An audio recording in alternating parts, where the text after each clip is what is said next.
लेकिन एक चीज़ मैं जो नुसरत साहब ने कही ना, मेरा अपना ख्याल ये, वो आप जो कहते हैं ना अपना आर्मी चीफ लगाना चाहते हैं, वो एक दो लोगों को आर्मी चीफ नहीं बनने देना चाहते, जिसकी वजह से ये सारी बयानबाजी हुई। आपने वो इंटरनली मीटिंग्स में कह भी रहे, ये जो हुकूमत आई है इसको भी बनाने में बड़ा किरदार रहा है एस्टैब्लिशमेंट। ठीक, बेयर मिनिमम, इररिड्यूसिबल मिनिमम जिसको कहते हैं, वो क्या है इमरान खान का? एक तो इसको बिल्कुल यकीन नहीं आ रहा जो लंदन में अमेरिका में चीफ ने कहा है। अच्छा, वो कहते हैं मैं जा रहा हूँ, दूसरी दफा इसने कहा कि नहीं वो तज्जियाती तौर पे तो ठीक है ना, मैं यकीन नहीं कर। नहीं, रिकॉर्ड जब ऐसा हो ना तो फिर इस तरह होता है पाकिस्तान में, बड़ी आपको यकीन है?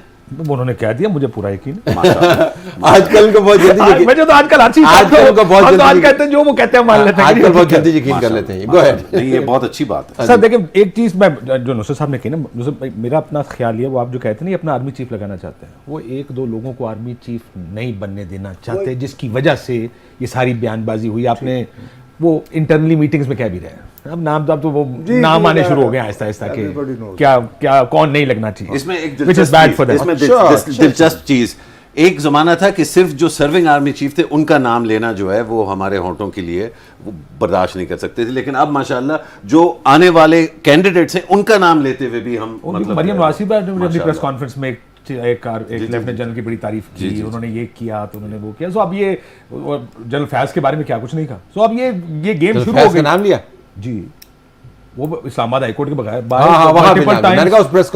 मल्टीपल टाइम्स कह चुकी ना कि ये उसके बाद वो इलाकाई खबरें देती हैं, बहावलपुर साउथ पंजाब उस तरफ जाती हैं। Go ahead. बार्गेन क्या कर सकते हैं? मुझे ये लगता है कि देखें, अब अगर खुल के बात करें तो खुल के ही बात करें ना, बिल्कुल करें। हमारे मुल्क में ये देखिए, एक सेंस तो सारों को है कि जब फौज की कमांड बदलती है तो सिस्टम रीसेट होता। ठीक, और बहुत से बैगेजेस आने वाले नहीं उठाना चाहते। ठीक, तो ये मुमकिन है कि ये अब हम अगर मान लें तो बेहतर होगा कि ये जो हुकूमत आई है इसको भी बनाने में बड़ा किरदार रहा है एस्टैब्लिशमेंट। ठीक, सो ये है कि एक ऐसा ट्रांसफर हो जिसमें अगर मार्च अप्रैल की डेट ना 4 महीने उनके कट जाएं, इनके 4 महीने बढ़ जाएं। हुकूमत, ये इमरान खान साहब तो अक्टूबर नवंबर के इलेक्शंस मांग रहे थे ना कि खत्म करें हुकूमत को, फौरी इलेक्शंस कराएं। वो ठीक है जी, दिसंबर जनवरी में इलेक्शन हुकूमत चली जाए, अप्रैल में इलेक्शन हो जाए। उनको कहें जी आपने जुलाई अगस्त में खत्म करनी थी या पहले बाद में खत्म करनी थी। This is something that they can possibly agree on, बुनियादी रीजनिंग एक एग्रीमेंट के साथ। लेकिन बुनियादी इस रीजनिंग में सुकम ये है काशिफ कि आपने खुद ही कहा कि जो आने वाला चीफ है वो जाने वाले चीफ के कमिटमेंट्स को, ऐसी कमिटमेंट्स को जो सियासी तौर पर भारी भी हो, पॉलिटिकल पार्टी अगर नवंबर से पहले दोनों पॉलिटिकल पार्टीज बैठ के आपस में तारीख डिसाइड कर लें कि जनवरी में हुकूमत चली जाएगी, और वो उसको ज़ाहिर है वजह तो बनाएंगे, और वजह ये बना सकते हैं कि जी हमने कोई रिफॉर्म्स करनी है। उसका जामन होगा ना कोई, जब जामन ही तब्दील हो गया और अगले जामन ने अपनी पॉलिसी बनानी है तो फिर कौन सी कमिटमेंट? लेकिन उसमें एक सवाल जरूर उठता है तलत, जो आप सवाल उठा रहे हैं उसमें उससे बड़ा सवाल उठता है, या तो ये एक बहुत पुख्ता और मुनज़्ज़म इदारा है और इदारे फैसले करता है, या इनफरादी तौर पे शख्सियात जो है वो फैसले करती हैं। लेकिन केक का होना और केक का खाना दोनों बैक वक्त जो है वो ज़रा मुश्किल हो जाता है। तो ये तज्जिया है कि क्या ये एक मुनज़्ज़म इदारा है जहां इदारा अगर फैसला कर ले तो फिर चीफ वो हो या कोई और हो, DGI एक हो या दूसरा, कमिटमेंट एक ही होगी। कमिटमेंट जो है, क्योंकि वो स्टेट की कमिटमेंट है ना, तो मेरा ख्याल है इस पे भी सोच विचार करने की जरूरत है कि इस नहज पे हम किस तरह आए कि ये वाली डिबेट जो है, जो दबे दबे अल्फाज में हमें करनी पड़ रही है, ये क्यों हम यहां तक पहुंचे, और वो कौन कौन से स्टेप्स थे इससे पहले, वोट ऑफ नो कॉन्फिडेंस से पहले, अक्टूबर नवंबर की लड़ाई से पहले, जून की लड़ाई से पहले, एब्सोल्युटली नॉट के बयान से पहले, उससे पहले बहुत सारी चीजें हुई हैं ना। 2018 का इलेक्शन हुआ, उससे पहले नवाज शरीफ को निकाला गया, बीच में 4 और चीजें हुई। कहीं ना कहीं जाके हमें थ्रेड को इसके बारे में देखना होगा कि आने वाले चीफ की जो कहानी है, 2016 से नहीं भाई, फिर बहुत पुराना जाना पड़ेगा, जितना भी पीछे जाना हो। लेकिन सवाल जो असल बनता है वो ये कि नए चीफ जब आते हैं तो क्या उनके ऊपर भी वही ट्रेजेडी जो है वो बर्पा होगी जो इस वाले चीफ के ऊपर जो है बर्पा हुई, कि उनको मजबूरी में एक्सटेंशन लेनी पड़ी, उनके नाम लेके लोगों ने उनकी सिचुएशन हो गई है नए चीफ के लिए। मैं मुशर्रफ से तो बिल्कुल ही डिसएग्री करता हूँ। आई डोंट थिंक नंबर्स तो मैटर करते हैं जब भी कोई बाहर निकलता है, जब नंबर्स नहीं होते आप उनको सीरियस नहीं लेते हैं। ठीक है, ये कहना कि जी कैमरा किसको कहाँ भेजा जाएगा, I think it becomes irrelevant once आप सोशल मीडिया नंबर्स आ गए, social media numbers, actual numbers. Actual number, और वो सोशल मीडिया भी एक्चुअल नंबर से दिखा सकता है ना सर, अगर नहीं आएगा तो आपको भी पता लग जाएगा, लोगों को पता लग जाएगा नहीं। I don't think he wants to come to Islamabad. अच्छा, मेरा अपना ख्याल है वो ये जो देखे कब से ये कह रहे हैं मैं कॉल दूंगा, उन्होंने कितने जलसे ऐसे थे जो लास्ट जलसा उन्होंने कहा अब मैं आपको आपके कॉल दूंगा, और कॉल क्या थी, तैयार रहिएगा। अब खबर ये है मुझे जो मुझे एक सेंस मिला है कि बातचीत जो प्रेसिडेंट साहब कर रहे थे को थोड़ी सी बेहतर हो रही है। ठीक, अनकरीब उनको लगता ही है कि उनको वो रास्ता मिल जाएगा कि इलेक्शंस की कोई डेट मिल जाएगी, वो चाहे मार्च है चाहे अप्रैल है, लग ही रहा है कि उनको कि मार्च अप्रैल की डेट मिल जाएगी। He doesn't want to come. उन्होंने इस्लामाबाद में अपनी पार्टी के इजलास में ये कहा कि मैं अब दोबारा बंद गली में नहीं जाना चाहता, और ये ओपनली वो कह रहे हैं अपनी पार्टी मीटिंग्स में, मतलब धरना एक बंद गली है। पिछली मीटिंग्स में जो पिछले दिनों 2-3 दिन पहले मीटिंग्स हुई, पार्टी के अंदर से एक सवाल पूछा, सर हम इतने सारे बंदे लाके इस्लामाबाद में बिठा देते हैं और हुकूमत कहती है हमने नहीं जानना, और ज़ाहिर है तो इस्टेब्लिशमेंट भी नहीं है, फिर क्या करेंगे?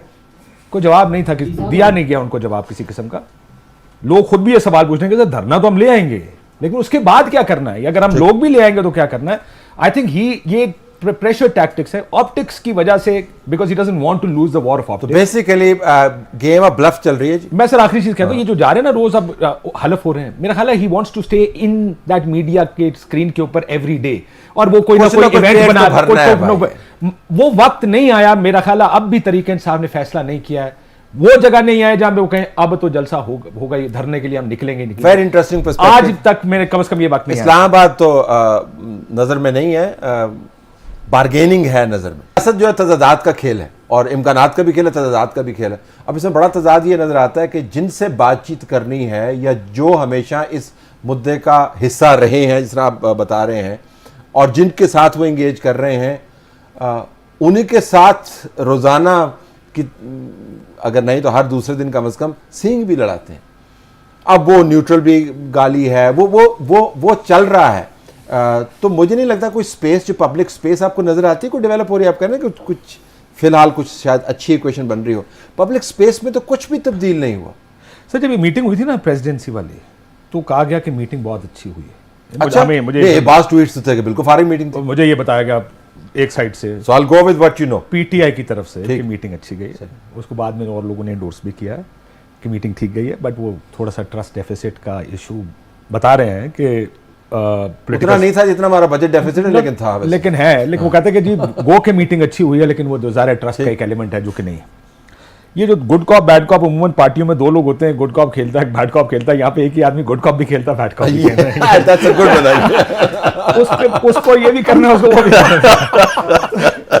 तो That's actually a good one. ये वैसे अच्छा आपने बयान किया। सो अब एक तरफ वो ये भी करते हैं, और दूसरी तरफ देखें ये कहा गया फवाद नहीं कहा, ज़ाहिर फवाद को बार बार कोट करें कि प्रेसिडेंट साहब ने रोका हुआ है कि कुछ आपने नहीं करना, क्योंकि बातचीत प्रेसिडेंट साहब ने किसी भी किस्म की कॉल से रोका हुआ फिलहाल, और यही एक वजह है। बल्कि इंटरनली जो इमरान खान साहब ने कुछ जर्नलिस्ट के साथ इंटरनली बात की अभी 3 दिन 4 दिन पहले की, सो बड़ी मिक्स्ड सिग्नल आए उस मुलाकात में हर किस्म के। थोड़ा सा इसको इस तरह देख लें कि शायद जो अग्रीमेंट हो, जब हम मफरूज़े की बुनियाद पे बात कर रहे हैं, उसमें एक तो केसेस ख़त्म होंगे, लेवल प्लेइंग फील्ड के, जिसमें मुस्लिम लीग नून आके अपनी पॉलिटिक्स करेगी, इलेक्शन के अंदर मियाँ साहब विल लीड PMLN इलेक्शन के अंदर, उधर दूसरे जो जित जाए। ये भी तो मुमकिन है कि केसेस, क्योंकि सबसे बड़ा मसला तो केसेस का था कि आप हमारे खिलाफ कन्विक्शंस हैं, वो क्या होगा, और जिस तेजी से केसेस बढ़ रहे हैं, बात क्या, और अगले महीने मियाँ साहब वापस आ जाएंगे। मे बी उनको भी ये इंडिकेशंस दी जा रही हैं कि जनाब ये होगा। ये सारा कुछ वैसे ही नहीं हो रहा है, ये तमाम के तमाम एलिमेंट्स हैं जो आपको तज्जियाती तौर पर नजर आ रहे हैं। अब देखिए सर, वो बीच के रास्ते नाअहली का केस चल रहा है, रोजाना की बुनियाद पे चल रहा है। अब वो ज़ाहिर नाअहली कहीं ना कहीं खत्म हो, अब ये फैसला तो होना है कहीं ना कहीं जाके। वो ड्रकोनियन लॉ है, वो ड्रकोनियन लॉ लिखा किसने था वो फैसला, वो एक अलग बहस है। ये अगर हम काले चिट्टे का फैसला कर रहे हैं कि कौन सा कानून काला कब होता है, चिट्टा कब होता है, तो ये हमारे लिए तज्जियाती तौर पर आसानी होती है। बड़ा पाकिस्तान में कहां चिट्टा है, बाकी सब खैर। तो आप देख रहे हैं कि मामलात उस तरफ जा रहे हैं। So this could be that part of larger package के जो जाओ फिर इलेक्शन। हाँ, बस मैं लेके आप तीनों को शुक्रिया अदा करते हुए यही सबमिशन के साथ कि प्लीज ये काला चिट्टा कानून जो है ये जरा तय कर लें, क्योंकि हम बड़े कंफ्यूज हैं कि कमीलियन में और कानून में फर्क होना चाहिए।